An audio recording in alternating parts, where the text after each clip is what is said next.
Hi, I'm Ryan from Amberell.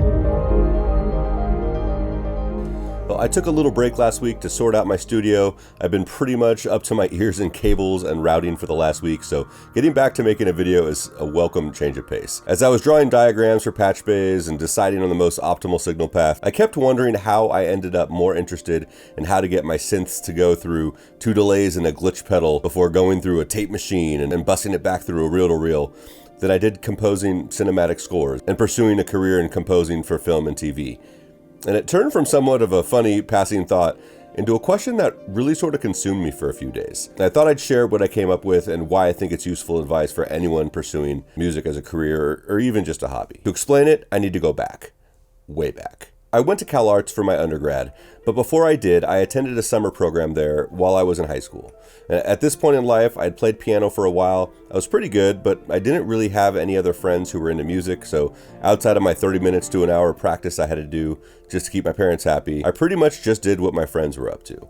Playing football, going to parties, and in hindsight, wasting a lot of time. My dad had found this summer program for high school musicians in the newspaper, talk about dated, and suggested that I audition. And I didn't really want to do it because it overlapped with football, and it was like a month long, so it would eat a good chunk of my summer break with my friends. But I sent in an audition tape anyways and sort of forgot about it.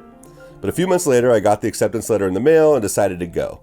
After all, it was a month away from home, sort of. The college was like literally a mile and a half away from my house. But no parents. Lots of kids my age. I thought it could be pretty fun. So the first day after getting settled in our dorms and meeting our roommates, we all go down for the program orientation. And the director, Rob Jaffe, told us that one of the main goals of the summer was to expand our musical horizons. And I'll get back to that. I spent the next 4 weeks getting really excited about music. It was my first time being exposed to music from different cultures, different tuning systems, and avant-garde composers like Eric Satie, John Cage, and Steve Reich. That and just being around other kids that were excited about the arts, not worried about popularity, but just enjoying themselves and dedicating themselves to their craft. After the program, I sort of didn't look back. It was music from then on out, and I counted the days until the next summer and made the decision that music was going to be a career somehow. During that summer, 2 of the performances that I participated in, I think serve as sort of a through line from then until now. I did a performance of Piano Phase by Steve Reich, and a group of us did a performance of Vexations by Eric Satie, and I'll talk about Vexations in a minute. The idea that music didn't have to be anything specific in particular started to fester. It didn't need a climax or a certain chord progression or form. It could be conceptual. It got me so curious and excited about music in a way that was different. Cut to me 25 years later trying to work out how to run tape loops and writing what some of my friends might call cool but weird fucking music. I decided to pursue what excited me about music in the first place when I was a teenager. One of those things was conceptual music. Now, conceptual music is basically any music that puts priority on the concept rather than the sound. And it doesn't all sound like this. Some of it sounds like this. That last one was John Cage's 4 minutes and 33 seconds. It's one of the earliest examples of conceptual music. And if you've never heard about it or heard it, 433 is a piece that's comprised entirely of rests. And the general idea behind it is that there is no silence. Ambient noise is always around when you learn how to listen to it. When I first heard it during that summer, you could hear chuckles, the air conditioning humming, people fidgeting in their seats, footsteps in the hall outside, and that was all part of the performance. It seems ridiculous, and even at the first performance of it in 1952, people thought it was crazy, and some walked out. But again, that was all part of the performance. The concept was clear.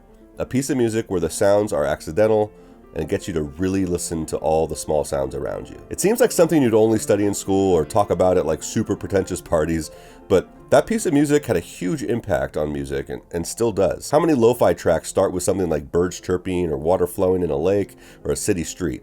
I think you can tie that all back to 433 and its aim to make people aware of noise or silence as music. Kind of like fashion shows in that way. They wear these super unwearable costumes that you probably would never see another human wear outside of the runway that they're walking down, but that's not really the point.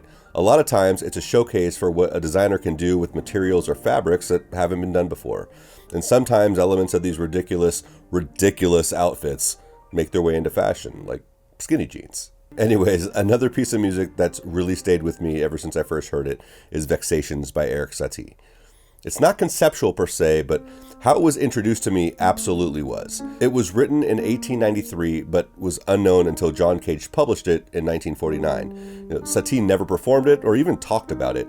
He just sort of wrote it. Now people get to figure out what the fuck he was doing. It's a short piece of music, apparently for piano. Even that isn't made clear. It has a theme and 2 harmonizations of the theme. Oh, and then you repeat it 840 times. The fuck?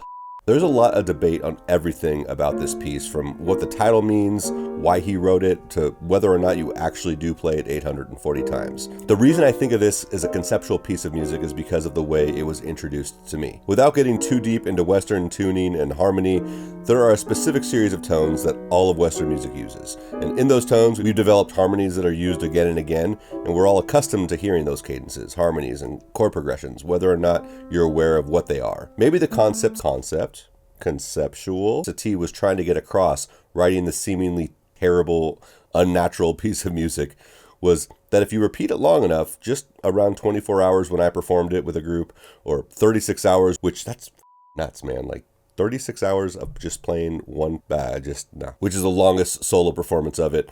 If you repeat it long enough, it would eventually sound natural and would show that no harmonic structure was innately superior than another. It's just what you're used to. I can only speak to my own personal experience, but when we performed it, we piped the sound all throughout the hallways and main areas of the campus, and we listened to it for 24 hours, and 2 things happened. It sounded as natural as a T-Swift banger, and when it was gone, it was one of the most empty feelings ever. Granted, I was like 16, so my gauge for deep was, But still, it really makes you consider certain elements of music like repetition and length, and while it may not have been his intention at all, I think it makes a pretty good example of conceptual music. The notes really could have been anything that went against traditional harmony and structure to prove the point. It was all about the repeating and the length. Music doesn't have to be atonal or silent to be conceptual.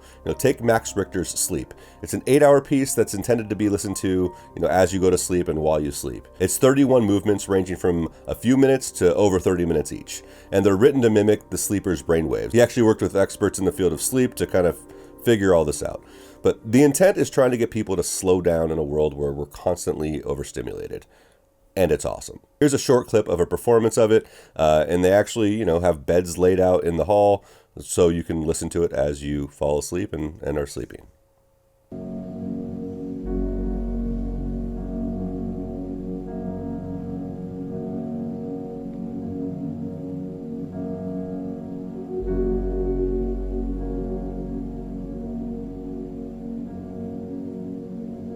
These 3 pieces barely scratch the surface of conceptual music, but they all help me do something that I started doing 25 years ago and don't intend to stop doing: broaden my musical horizons. It seemed like a cheesy platitude at the time, but it's really a super important thing to always be striving for, not just for a summer, but for your whole life. And that's it. That's why I'm routing and rerouting signals in the studio, trying to give myself different possibilities. Exploring sound, trying to expose myself to new music that, to be honest, I don't enjoy that much on its face most of the time. It's because sometimes the idea or concept behind a piece can lead you to really interesting places you didn't know you could go. If you want to try it, try starting with an idea and let the idea inform the type of music that you write.